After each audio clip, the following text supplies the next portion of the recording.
Olá, queridos alunos e alunas do nosso SEBENGE, do nosso amado Seminário Batista, aqui do estado de Minas Gerais. É com muita alegria que nós estamos nos dirigindo a vocês. Estamos aqui pensando na próxima aula nossa, que será, na verdade, composta por duas disciplinas, que será didática e pneumatologia. Na verdade, a pneumatologia está pegando uma carona, porque é um conteúdo que normalmente é disponibilizado junto com Cristologia, mas como o conteúdo da Cristologia é um conteúdo muito denso, não dá para a gente colocar duas disciplinas juntas. Então, agora nós teremos a disciplina de didática e eu pego carona colocando também pneumatologia para vocês não ficarem sem esse conteúdo. Então, nossa aula próxima, agora no sábado, dia 30, ela será uma aula bem abrangente. Então, eu estou antecipando aqui o conteúdo de didática nessa conversa que nós vamos ter aqui, e gostaria que vocês tivessem a máxima atenção nessa abordagem, porque praticamente a nossa aula vai estar limitada a essa aula agora sendo via remota.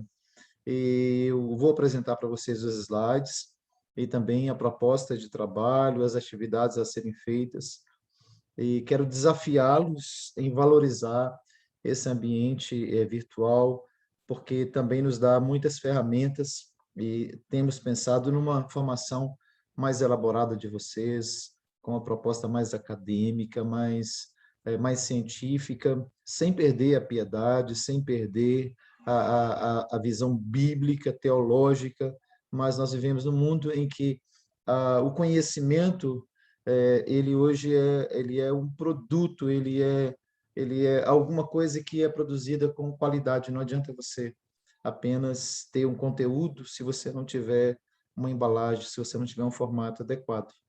Então, é importante que vocês entendam que a teologia também está inserida como ciência social nesse contexto, de ter um formato, de ter uma aparência, uma metodologia que seja realmente respeitada na comunidade.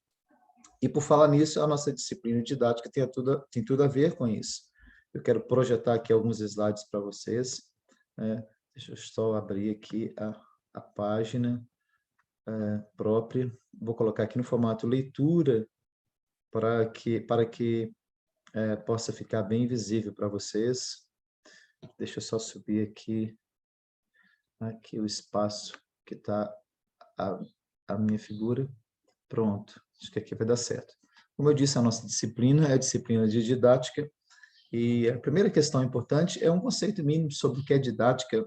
A didática ela é uma palavra grega e as pessoas pensam muito na didática como uma subdisciplina dentro da pedagogia, um conteúdo dentro da pedagogia. Mas é preciso entender que a didática ela tem um caráter muito prático, que é fazer essa ligação de uma teoria com um aspecto prático. Ela significa arte de ensinar, é aptidão para ensinar, e ela desenvolve técnicas, mas didática não é necessariamente técnicas. Ela é responsável para pensar a educação e propor técnicas. Então, ela não é só técnicas, ela é uma mediadora desse processo de aprendizagem. No caso religioso, nós que somos pregadores, pastores, professores de educação religiosa, a didática é uma questão que não pode ser relegada a segundo plano. Ela é uma ferramenta, ela é um instrumento, mas ela também é uma teoria a respeito do processo de educação. E a didática, ela normalmente está firmada a partir de uma escola pedagógica.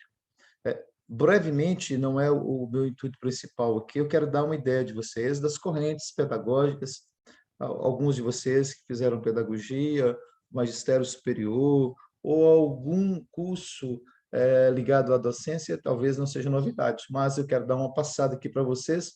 As principais escolas é a pedagogia tradicional, a renovada, a tecnicista, a libertadora e a crítica social. A tradicional é aquele modelo que a maioria de nós foi educado no foco, com o foco de transmissão de saberes. A criança ela vai acessar os saberes acumulados ao longo da história.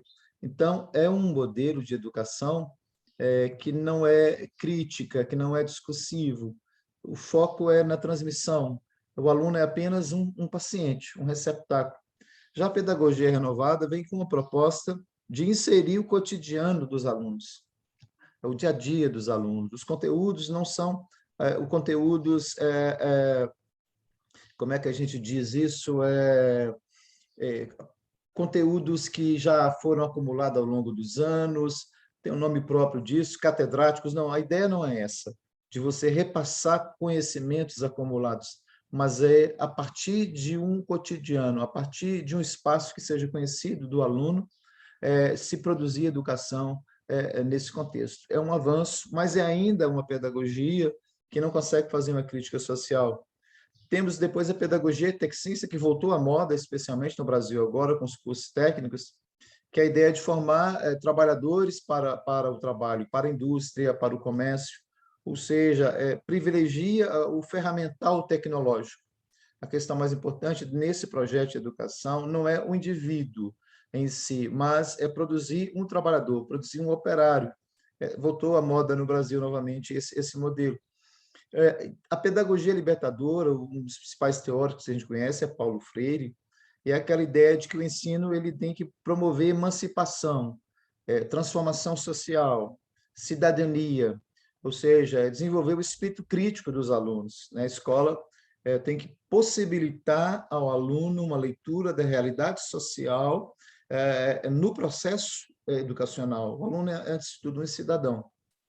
A pedagogia crítico-social já de um viés mais marxista, a ideia de você criar uma conscientização dos alunos acerca das mazelas sociais, das lutas sociais, a necessidade de se rever o processo histórico, se questionar o processo histórico.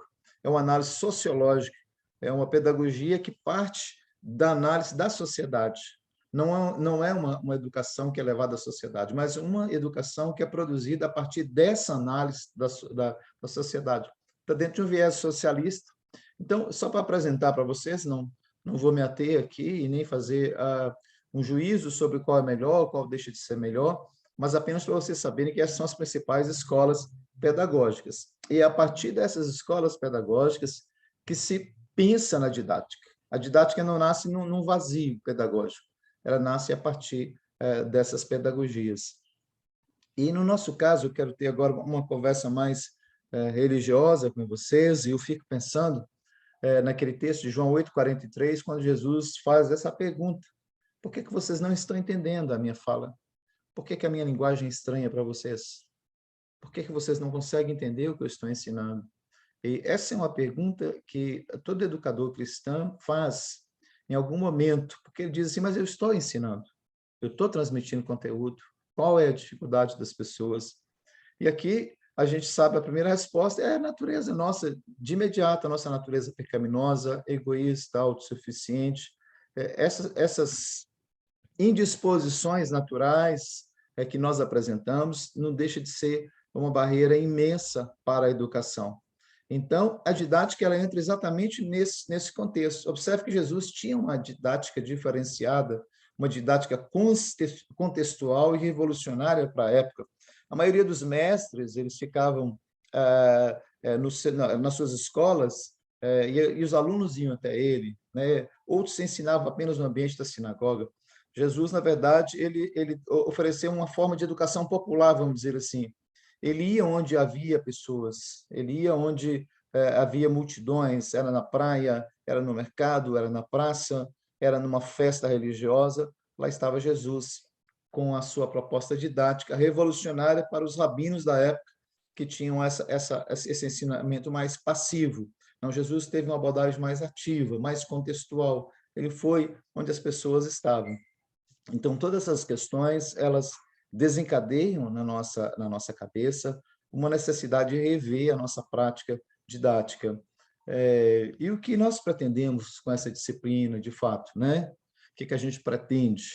A gente precisa entender que essa didática nossa, a didática que você vai aplicar na sua igreja, no seu ensinamento, mesmo que você não esteja consciente disso, ela é resultado de um modelo que existe.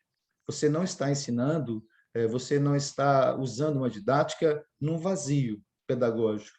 Existe uma escola pedagógica por detrás, e talvez você não tenha se dado conta ainda, e hoje a ideia é que você tenha essa capacidade de ver que proposta didática que você tem apresentado e será que ela atende às demandas da sua comunidade? Será que ela está sendo efetiva?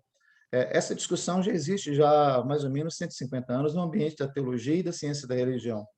A teologia sempre tem uma pegada mais do ensinamento mais como revelação, como mais transcendência, como algo mais espiritual, vamos dizer assim. A ciência da religião já tem um formato mais objetivo, né, mais científico. E há sempre um embate muito grande entre as duas. Eu até coloquei para vocês um artigo, para vocês fazerem uma resenha, que discute um pouquinho essa questão, essa encruzilhada metodológica que há nas ciências da religião. Mas voltando aqui à questão, é preciso que a gente discuta, porque nós vamos encontrar caminhos. É nessa discussão, é nessa tomada de consciência. É por isso que nós estamos oferecendo esse conteúdo para vocês. No primeiro momento, alguém pode dizer, mas a didática não tem nenhuma validade para um curso de teologia. Não, pelo contrário. A didática está o tempo todo junto com a teologia.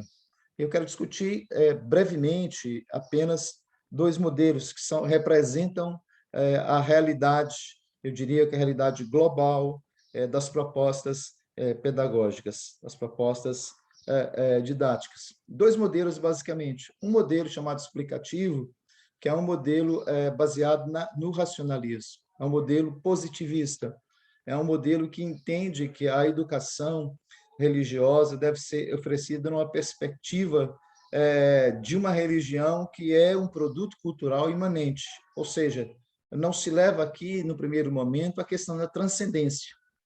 A ideia é oferecer uma educação religiosa numa abordagem que valorize a racionalidade do aluno. O aluno não vamos entrar nessa proposta aqui numa perspectiva metafísica, de transcendência, de espiritualidade, mas oferecer o conteúdo como um produto que pode ser explicado, que pode ser quantificado. Esse é um modelo, especialmente no ambiente das ciências da religião. Essa é uma proposta da ciência da religião, até para ganhar o respeito da comunidade científica. Então, esse é um modelo e que está presente. As teologias sistemáticas que nós temos, vocês vão perceber, principalmente as teologias mais tradicionais, elas têm uma pegada bem racionalizante, bem discursiva, bem objetiva, é uma questão de argumentações. Não existe espaço quase que para uma abordagem de transcendência. Você observa muito isso em Strong, em outros teólogos, aquele teólogo presbiteriano, está me fugindo o nome dele agora, depois eu vou lembrar, Berkhof, tem muito esse aspecto. Você vai ver que até na teologia de Berkhof, se não me falha a memória, não tem um capítulo destinado à pneumatologia. Então, é uma teologia muito racionalizada, muito discursiva. Então, esse é um modelo explicativo. A quem explique, a quem use esse método, às vezes até inconscientemente, na sua forma de ensinar. Se limita o seu ensinamento a uma abordagem explicativa. O segundo, antes de entrar no segundo método, eu apresento aqui um questionamento a esse primeiro método. A primeira questão é que esse método ele baseia-se numa reflexão racional, numa capacidade de explicar de maneira quantificada, de maneira objetiva, e é um processo, na verdade, abstracionista. Você vai trazer para a realidade do aluno um objeto abstraído. Você vai trazer um conteúdo para ele. E a pergunta é, a nossa mente é plenamente confiável? Será que a nossa mente dá conta do ensino religioso? Será que ela é suficiente? O texto de Jeremias 17, verso 9, diz que enganoso é o coração, mais do que todas as coisas, e perverso quem o conhecerá. A palavra coração, no Antigo Testamento, lebe, não dá somente a ideia de lugar de sentimento, de emoção, mas, sobretudo, de lugar de conhecimento. Então, lebe quer dizer sede do conhecimento, especialmente no Antigo Testamento. E é uma região que nós não podemos confiar. É evidente que ela tem a sua validade, que nós precisamos dela, nós vivemos no mundo e precisamos daquilo que é objetivo também. Mas a objetividade não dá conta do ensinamento religioso, né? Outra questão também é a ideia de abstrair o objeto de sua realidade especial. Abstrair é você pegar um livro, por exemplo, de uma estante que está lá na biblioteca e trazer ele, colocar em cima da mesa e dizer, eu vou estudar esse livro separadamente de todos os outros.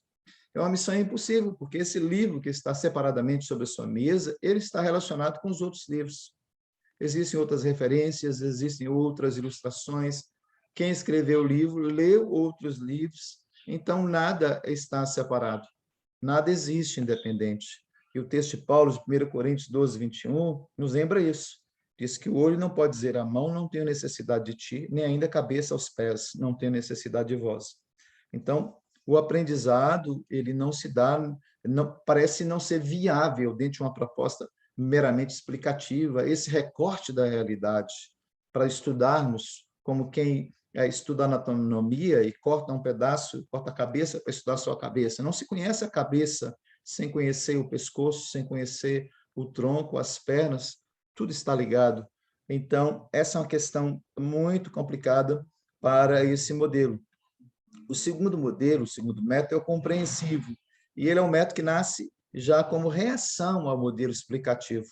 A partir do século XIX, meados do século XIX, a partir do momento que se firma as ciências sociais, há um questionamento desse modelo explicativo que eu acabei de compartilhar com vocês, porque esse modelo explicativo não atendia à realidade das ciências sociais. Vamos imaginar a sociologia, que trabalha com o ser humano, com a sociedade, a antropologia, que trabalha com o homem, a sociologia, que trabalha com a sociedade, ou seja, são seres, são pessoas, e não dá para você fazer isso, o mesmo exercício que se faz nas ciências naturais.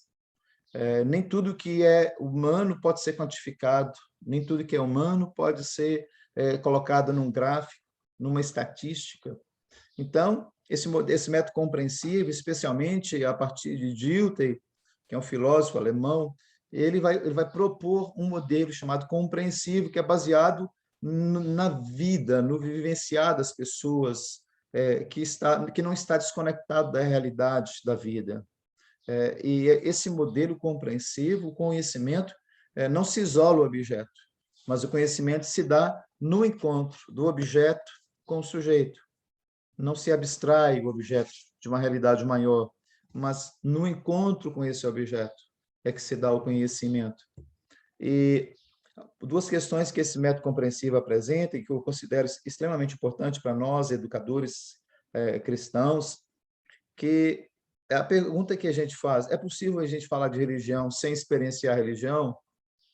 Ou seja, as pessoas, os sociólogos da religião, os filósofos da religião, os psicólogos da religião, muitos querem falar sobre religião, mas eles não experienciam a religião, eles não experienciam o cotidiano, eles não têm uma vida congregacional, eles não têm uma caminhada, e eu diria ainda de forma mais particular para nós ainda, a pessoa nunca orou para uma pessoa e curou uma pessoa, a pessoa não exerce um dom espiritual, a pessoa não expulsou um demônio, a pessoa não tem nenhuma vivência. Como é que um cientista ateu vai ter competência para julgar a religião? Se ele não conhece esse mundo, se ele não acessa esse mundo, se ele não conhece as realidades transcendentes, sobrenaturais e espirituais. Então, observe que o método compreensivo, ele dá essa possibilidade, diferentemente do explicativo, porque o compreensivo, ele se dá no ambiente onde acontece a vida.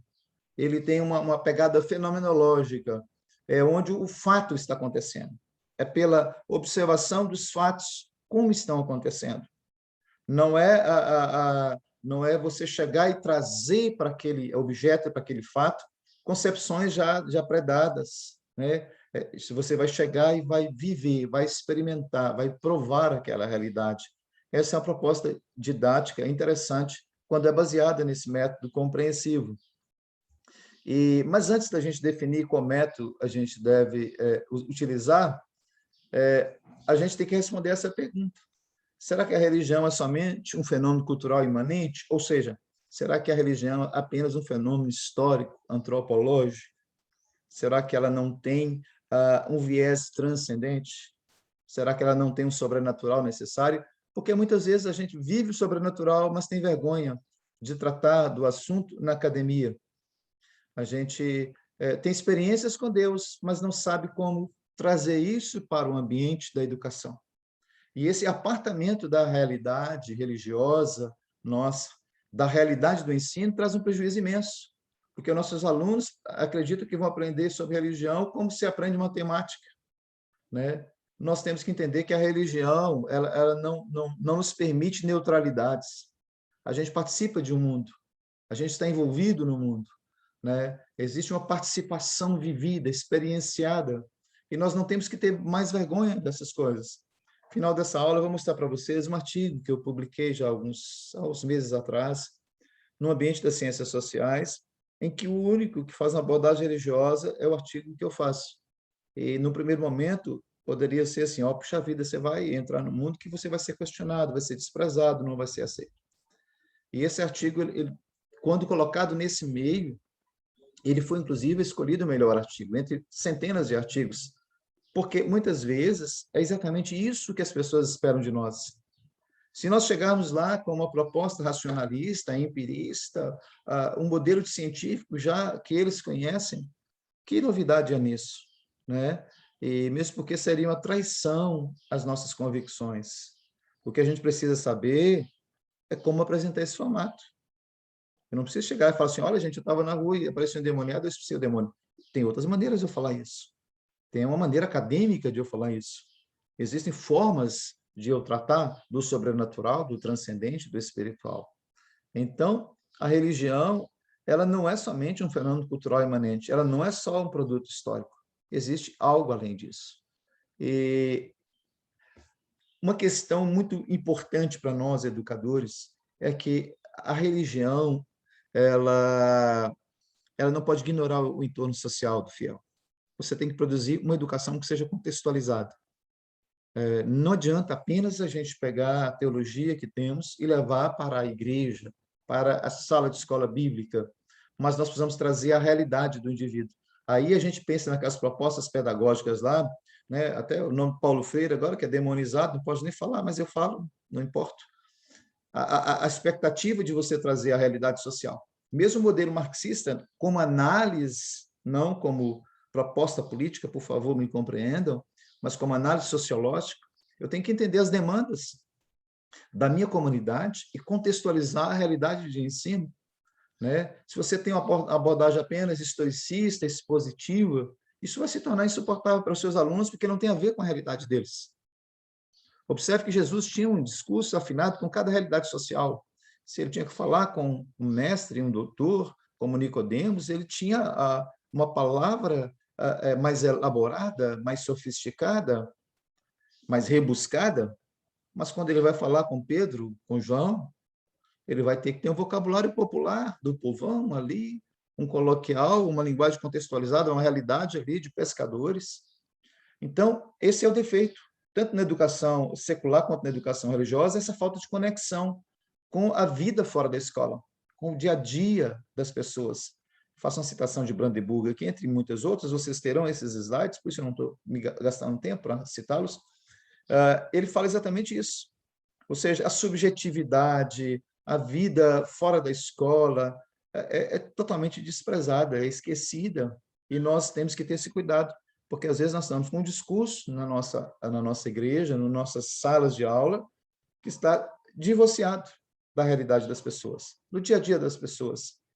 E aqui uma defesa que eu faço desse modelo compreensivo é porque esse é um modelo que propõe dois movimentos. Ele não ignora, alguém pode dizer assim, mas esse modelo, o José Roberto, ele não é muito assim metafísico, ele não é muito assim subjetivo. Não, ele tem dois movimentos. Mas o primeiro movimento é em relação à questão subjetiva, porque o conhecimento ele vai nascer primeiramente no indivíduo, não vai ser na enciclopédia. O fenômeno primeiro subjetivo, a compreensão da realidade é primeiro subjetiva. Não adianta um conteúdo objetivo. Eu primeiro sou, depois eu aprendo. Então, essa compreensão, ela parte de uma vivência. Então, existem os dois movimentos. Primeiro, eu subjetivo, porque é impossível não ser assim, eu sou um sujeito, eu sou um indivíduo, então eu tenho que subjetivar. Depois, eu objetivo, eu estruturo esse conhecimento. Primeiro, a minha experiência de vida e a sua experiência de vida. Primeiro, aquilo que já está em mim, já faz parte da minha natureza. Depois, eu preciso o quê? Objetivar, organizar, sistematizar e, se for o caso, até academizar. Não há problema nenhum, nenhum pecado nisso. Mas eu preciso partir do sujeito, eu preciso partir da vivência. E depois eu objetivo, eu organizo, eu sistematizo, eu cientifizo isso. Então, é por isso que eu proponho um modelo compreensivo, porque ele abarca primeiro a realidade da vida. Há muitas outras coisas que eu poderia conversar com vocês hoje, mas essa aula é uma aula importante, que seja no formato mais curto. Agora vamos ao para casa, a atividade que vocês vão desempenhar no dia a dia de vocês para preencher esse conteúdo. Primeira resenha do artigo, Encruzilhada Metodológica da Ciência da Religião, que eu discuto de uma forma mais elaborada esses dois modelos, explicativo e compreensivo, que eu já comecei a introduzir aqui. Vocês vão ler o artigo todo e vão fazer uma resenha, ok? Está disponibilizado aí nesse endereço, vocês só pesquisarem. Segundo trabalho, vocês vão produzir um texto, de no mínimo 5 laudos, sobre a presença do sagrado no cotidiano, a presença da religião no dia a dia das pessoas. Essa é a ideia. Vocês discutirem o que nós falamos em grande parte dessa aula, que a religião não está apenas na catedral, não está apenas no nosso templo. A religião está na rua, as pessoas são religiosas no mercado, na fila, no dia a dia das pessoas. E a gente não pode apartar essa realidade do dia a dia, do cotidiano das pessoas, da questão religiosa e nem da nossa abordagem, da nossa educação religiosa. E aí vocês não vão estar pesquisando no vazio. Além da aula que nós estamos compartilhando aqui, vocês terão alguns livros de Rubem Alves, por exemplo. Vocês têm O que é Religião. Tem outro livrezinho que até chegou aqui para mim hoje, depois eu mostro para vocês, que chama Por uma Educação Romântica. É também um livro interessante. O livro Retorno do Sagrado, da Raíssa Cavalcante. Outro livro muito conhecido esse, é A Religião na Sociedade Pós-Moderna, de Stefano Martelli, é um italiano, se não me falha a memória. O livro chamado O Sagrado, que é um best-seller de Rudolf Otto, o alemão Rudolf Otto, editora Sinodal, vocês acham? Famosíssimo livro, especialmente no ambiente da ciência da religião, de Michel Eliade, 2 livros, na verdade, O Sagrado e o Profano e O Mito do Retorno, Eterno Retorno. E tem também um artigo que eu publiquei na plataforma Cielo, está na forma de pré-print ainda, que é Lugar Sagrado, Espaço, Construção e Territorialidades, que também é uma boa discussão sobre essa temática. Tá certo? Eu vou sair aqui um pouquinho dessa tela agora e vou voltar lá para a tela inicial. Muito bem. O livro que eu estava falando com vocês é do Rubem Alves. Eu comprei por R$15 esse livro, para você ter ideia. Está até o preço aí na estante virtual. Vocês precisam fazer a biblioteca, não tem jeito. Você tem um conteúdo como esse que eu estou dando para vocês, atente-se para as referências bibliográficas e adquira os livros. Os livros hoje são baratos, muitos têm em PDF. Tá? Esse eu estou mostrando para você, mas não é o mais importante. Tá? Os mais importantes são aqueles que eu citei lá nas referências. Eu estava falando para vocês, deixa eu pegar aqui o livro que Deus me deu o prazer de publicar junto com outros pesquisadores e temas especiais da educação. E nesse livro aqui, o único autor que discute questões de ordem religiosa sou eu. E é o artigo que foi premiado, né? E eu vejo isso como Deus pode honrar e está nos honrando em oferecermos temas da teologia e da religião em ambientes acadêmicos voltados para as outras ciências sociais. Eu não publiquei no livro de teologia, eu não publiquei numa revista de ciências da religião, mas no meio das outras ciências sociais, sociologia, filosofia, história, etc. Então, esse também é uma vitória, esta também é uma vitória que Deus tem nos dado, e eu conclamo vocês, meus alunos, a perseguirem esse caminho de aperfeiçoamento, de amadurecimento, de crescimento na formação teológica e acadêmica de vocês, tá bom? Fica aí o nosso abraço, lembrando da nossa aula no próximo sábado, às 8 horas da manhã, no Meet. Esse conteúdo didático eu não vou retomar ele, vou falar só de pneumatologia, e os slides que eu apresentei para vocês aqui nesse vídeo, nessa videoaula, vão ser também disponibilizados lá no nosso grupo de WhatsApp. Grande abraço, Deus abençoe vocês e até o nosso próximo encontro.